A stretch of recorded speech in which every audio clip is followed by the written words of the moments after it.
لاعبين. ميسي تقدم، ميسي يبحث عن الخذوهات. هذه كرة جميلة ملعوبة، الله يوجع ميسي، يمتع ميسي، يسحر ميسي، يذهل العقول. ميسي وميسي ميسي على جماهير برشلونة في كل مكان. هذا المكان اختار المكان واختار الدقيقة 30 وسجل الأسطورة، وتقدم برشلونة بهدف أول في المباراة النهائية. كان فقط بحاجة إلى لمسة ولمستين والثالثة في المرمى. هذه اللعبة خذوهات، وبالتالي بعد ذلك تسهل الأمور. يجعل الصعب سهلا.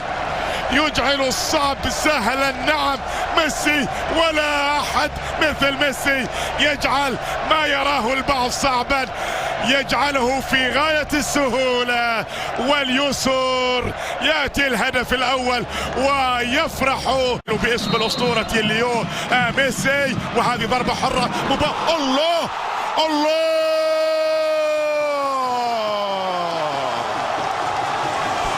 الفرنسي ثيو هرنانديز في ملعبه، في معقله، المعار من اتلتيكو مدريد يسجل ويعيد ألفيس. نعم يعيد ألفيس، المعار من اتلتيكو مدريد. هذا ملعبه، هذا مسرحه، ولكن يا لها من فرحه،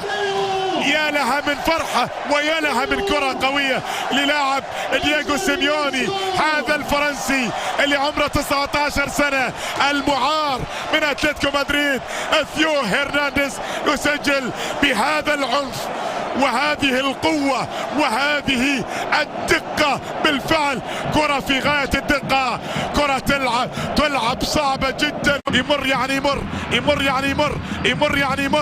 في الكرة. الله إلى ميسي في هذه المحاولة الآن، وكرة جميلة، وهذه فرصة. جول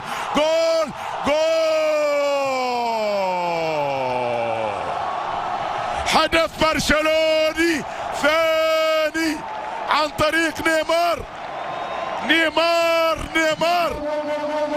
شوف كل شيء يفعل برشلونة، بصمة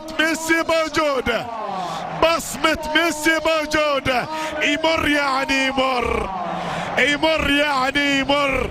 هذا لاعب المرور بالنسبة له في سهولة كبيرة، لكن بصمة ميسي، تمريرة أندريه غوميش، وبعد ذلك طبعا مرت من المدافع ومرت من الكاسير، لكن كانت بحاجة إلى غمزة، ينوب غمزة البرازيلي. قالت سمعا وطاعة. لكن هنا كل الكرات وكل أفراح برشلونة وراءها الأسطورة ليونيل ميسي. يأتي الهدف الثاني الآن ويتقدم فريق نادي، وكما ذكرت هذا النادي، ولكن جاء برشلونة من الخلف وأصبح سيد كاس كوبا ديل ري ب 28 بطولة. هذا المرور المعتاد، هذا ميسي. الله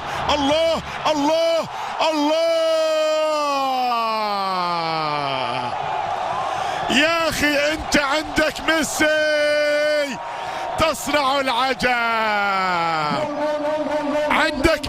تصنع العجب. هدف ثالث لبرشلونة. والله ما في مثلك أحد. اي والله ما يجي مثلك أحد، وما في مثلك أحد. عينك على ميسي، على المرور، وبعد ذلك الله خلاص تكون